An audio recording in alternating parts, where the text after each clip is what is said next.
before I begin, I just wanted to say thank y'all so much for the support on the first video. I was never expecting 26 million views and 300 subscribers. Especially after my last few videos, which barely even got over 100. Until that video. Okay, now let's begin. Let's pirate me. Oh wait a minute, I gotta mention the rules. Rule number 1, only 0 sunk cost plants, that was very obvious. Rule number 2, no locked and loaded / conveyor belt levels, the former forces plants and also the latter, but the latter does give us 0 sunk cost plants. Rule number 4, no Zen Garden boosting money, spending money on power-ups or plant food. And rule number 5, it's not really a rule, but I'm gonna restrain myself from using Solar Stage or Impair too much to make the game easy. Ahoy, mateys! Let me introduce you to our crew, the Pirates of the 5 Nights at the Seas. So now let's introduce us to our members. Iceberg Cannoneer, Pirate Puff, that's me. Grave Guy, yeah, he's just on our ship because he was stuck in a barrel, nothing else. We have Goldblum, who just cleans the decks, and Swashbuckler Stolia, who just kinda just stalls zombies, and that's it. Yeah, this crew is not that good, but what did you expect there? But at least they don't need sun, am I right? I actually have to say ahoy to do the pirate accent every time, so I know how it is. Just to show you that my pirate accent skills, yeah, they suck. They lack a lot. They do introduce a seagull zombie who's just... He kills one Puff-Shroom even if there's 3 in a lane. What is this? What is this? Why do I have to use Stolia to beat him? Or plant food?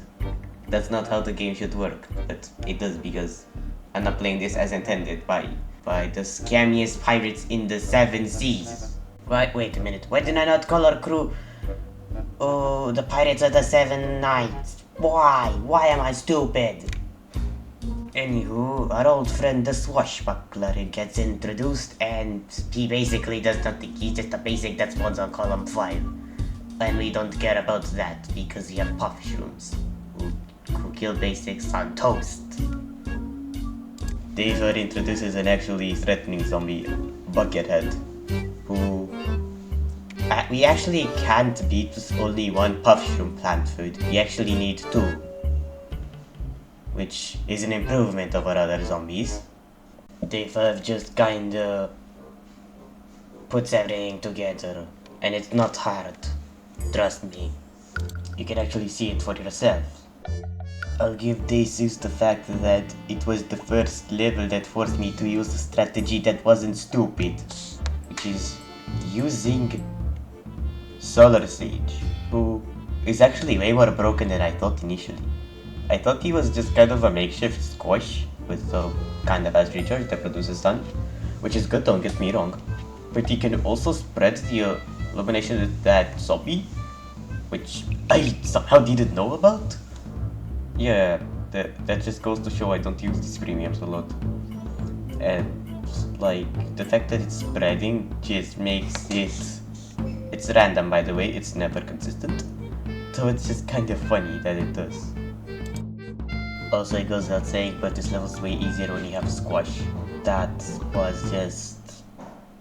Yeah, obviously the levels are easier when you have an instant kill that recharges decently fast.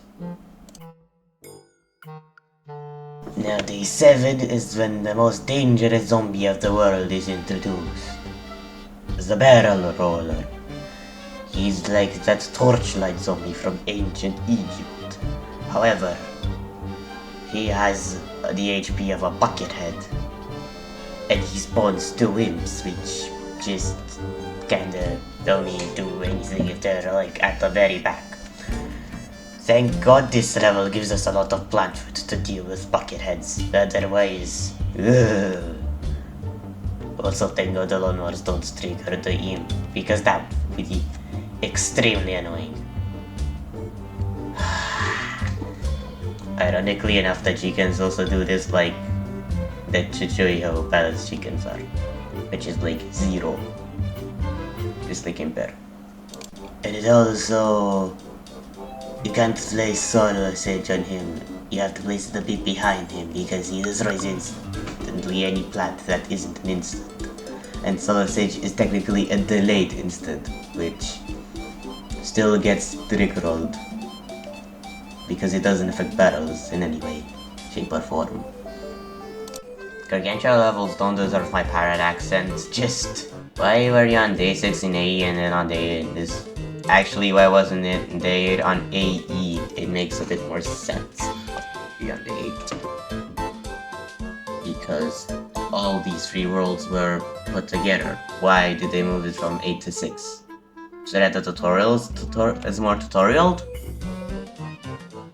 You're already tutorialing the tutorial world, why not just go all in, you idiots? And also make them symmetrical, like PvZ without symmetry is the worst. Does this level introduce anything? No?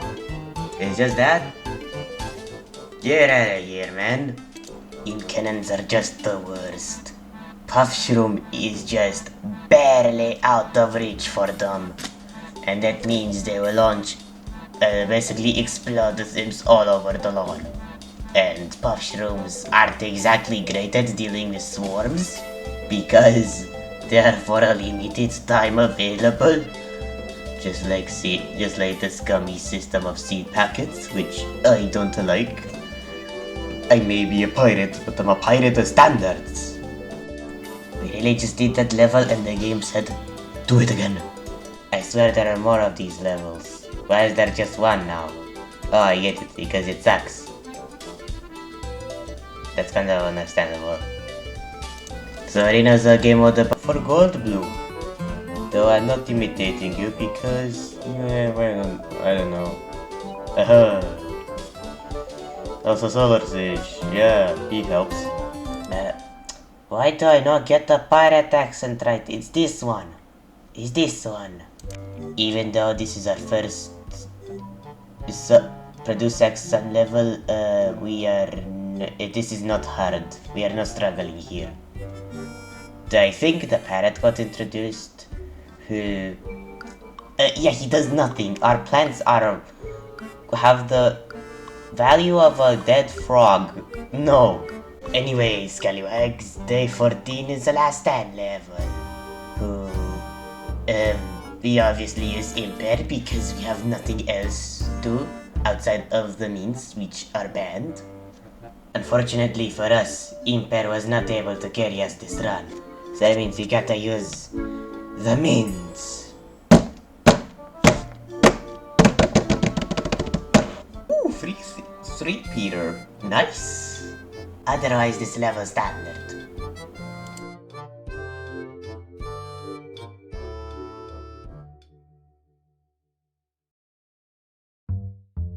Spring Bean, off the plank with you. You are useless in this game. Outside of this one world, you are useless. Get out of here. Well, I have to protect you first. Then, I'm kicking you out of the lobby. Really, the spring bean plant food is actually quite good in this world. It insta-kills zombies. Do I mean, that's an artificial buff. That's like saying P should resist if he shoots Malapult projectiles. See that the objective at the top of the screen? That one? Yeah, it doesn't matter. It's literally just there because the developers didn't know what to do with it. And even though this level is standard, I will still show some of it because this level for some reason took a very long time. I really don't know why. It's not even that hard. I guess it's Puff-Shroom placement and Solar Sage usage, but that's a bit of a stretch, I think. Nothing to see here. Just plants that cost sun. We are the pirates of the 7 nights. What is the sun? Have I mentioned yet that vanilla uses levels? This is one of them. This level is absurdly easy. And it has zero rights to be this easy. It doesn't even use like Seagull or something. It's literally just day 3 with a different coat of paint. And by paint I mean objectives. What is this? Oh wow, reusing the same level again. I'm not using the pirate voice. I'm just saying, do it again. Yay, another repeat level. Why are you like this game? I hate you. I hate you for reusing levels like they're pieces of paper. You don't reuse. What the hell was my analogy? What was I going for there? I don't even know.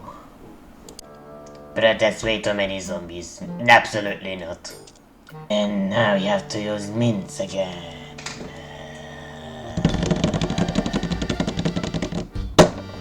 That sounded like a gunshot. Who shot it? Oh wait, it was me. Now we have to do the repeat level again.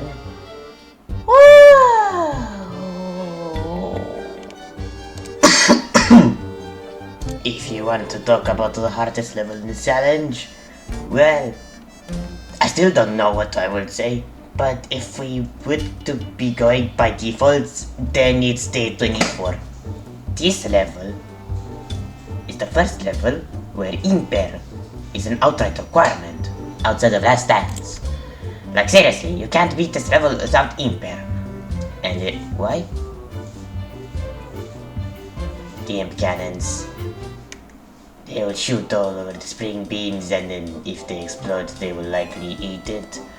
You can beat it without impair, godlike RNG, but since you usually never get that, I must say impair, forced impair. It was a good run without the impair, but sadly, all good things must come to an end. Rest in peace, comrades. Impair, you've been great. And since day 25 is a zombos pattern, no more pirate games. So that means I can now talk normally. Yay! I was really getting tired of the pirate accent.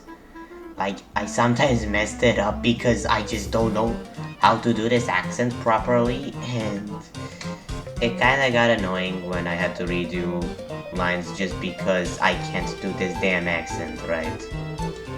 But anywho, like I said in the intro, thank you all so much for supporting the last video. I kinda tried to make this one a bit better because of the success. And I've been working a lot of my PvZ to my PvZ blast from the past.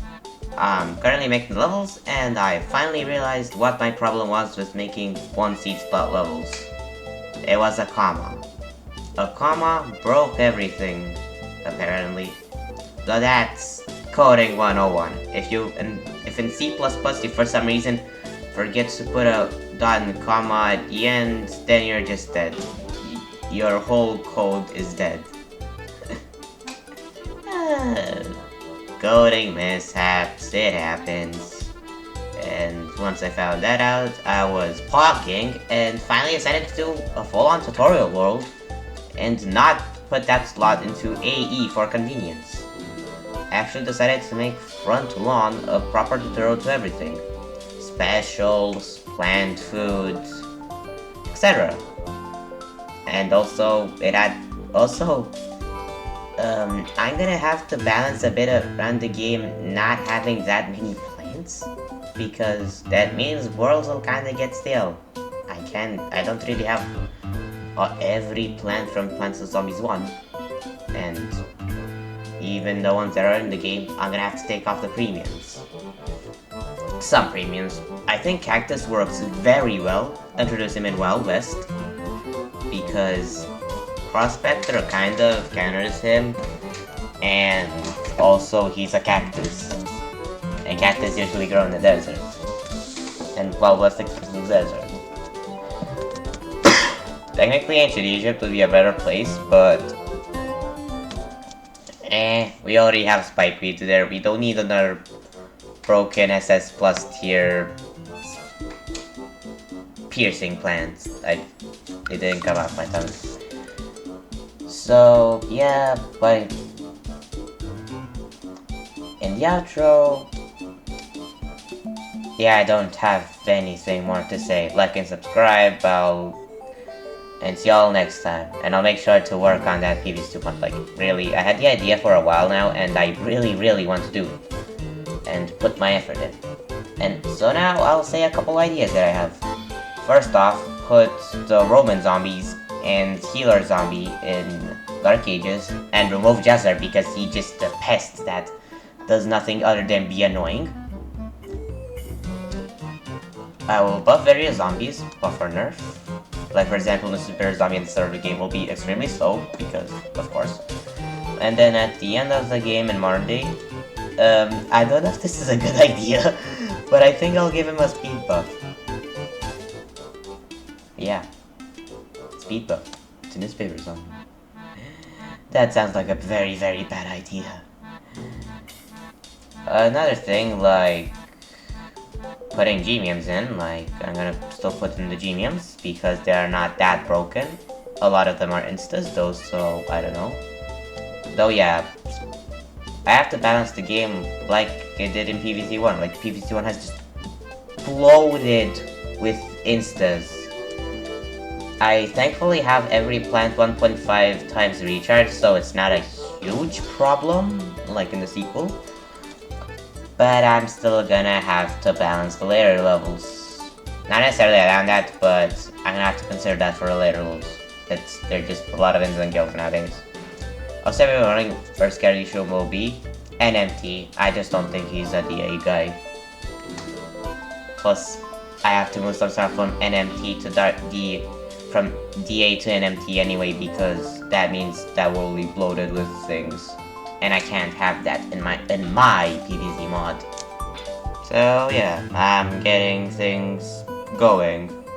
Next video will probably be a showcase of ancient Egypt, so be on the lookout for that. For now, see y'all next time.